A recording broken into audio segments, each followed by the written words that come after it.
La thématique du jour, arrêtez à tout prix de vous précipiter quand il s'agit de proposer votre offre dans une entreprise. Je vais vous parler d'une entrepreneuse qui avait perdu un petit peu la flamme sur la thématique du développement de son activité et qui aujourd'hui a signé un contrat, est en train de signer un contrat plutôt aux alentours de 50 000 euros. Elle le fait aujourd'hui avec beaucoup d'aisance. J'ai moi-même passé 10 ans à travailler auprès des entreprises qui ont toutes, à un moment donné de ma carrière, été mes clientes. Et j'ai eu l'occasion, en 10 années, de signer environ 1 millier de contrats auprès de TPE, mais aussi de multinationales.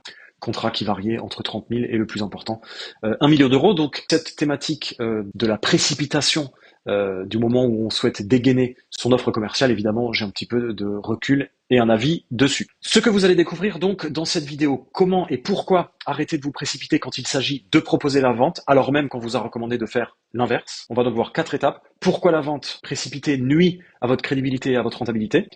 Quelles sont toutes les conséquences, et il y en a 5 principales, concrètes du fait de vendre trop rapidement? Quel est le processus des indépendants qui sont rentables, zen et qui convertissent plus facilement quand ils sont en clientèle? Et comment transformer la posture de vendeur en posture plus experte? À la fin de cette vidéo, vous vous sentirez donc beaucoup moins stressé et beaucoup moins anxieux à l'idée de vouloir proposer votre offre rapidement.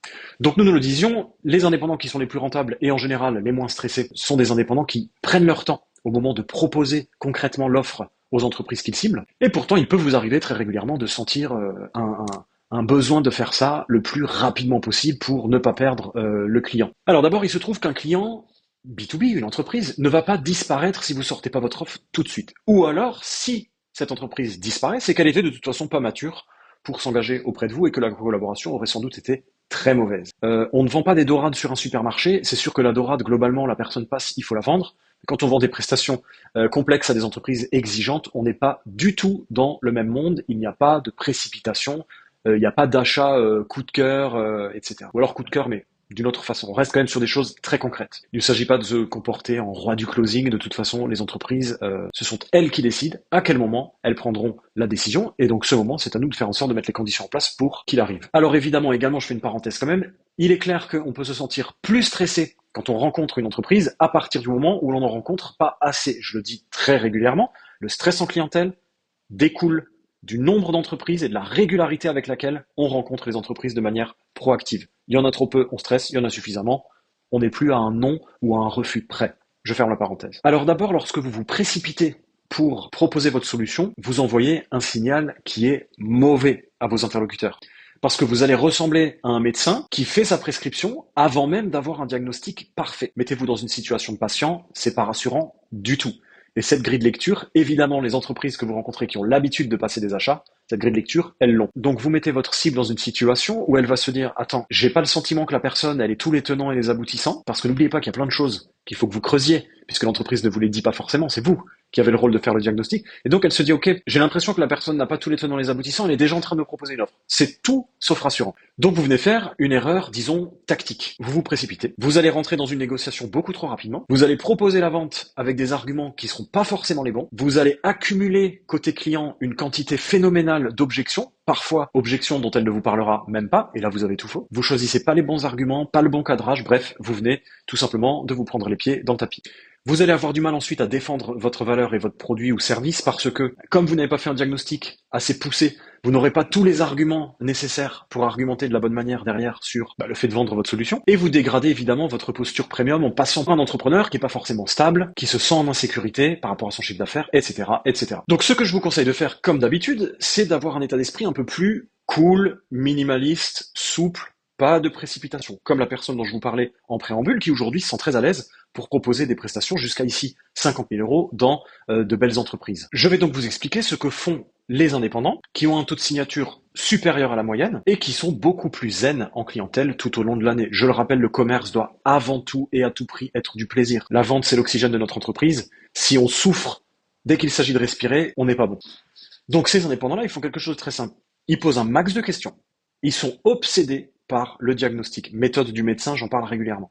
Une fois qu'ils ont tous les tenants et les aboutissants, ils savent exactement ce qu'il faut prescrire. À ce moment-là, ils prescrivent. Ou alors, là aussi, quand vous vendez à des entreprises, vous n'avez pas du tac au tac l'offre qui va bien, en général. C'est pas figé. Même si je sais qu'on a tendance à vouloir vous forcer à figer vos offres, mais c'est une erreur.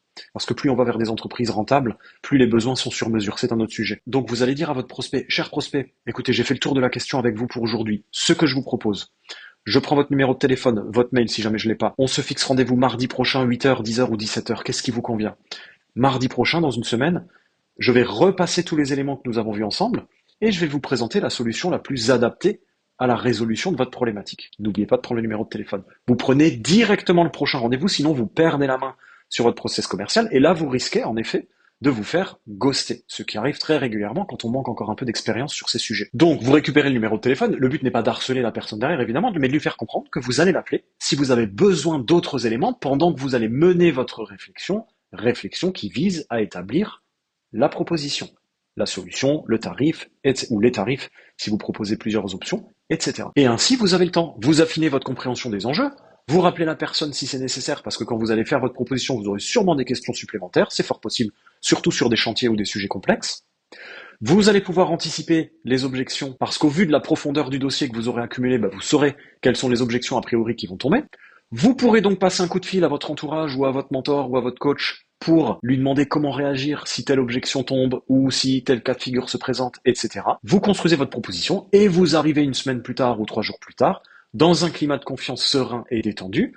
Vous faites votre prescription et vous proposez votre ou vos tarifs tranquillement. Vous allez voir à quel point ça change la vie. Plus de ventes, moins de stress, des clients beaucoup plus convaincus, une posture beaucoup plus premium. Encore une fois, on n'est pas en train de vendre des tickets loto à la foire, donc ne vous précipitez pas. Plus vous vous précipitez, plus votre crédibilité est dégradée, plus vous stressez, plus vous prenez les pieds dans le tapis, et c'est un enchaînement infernal.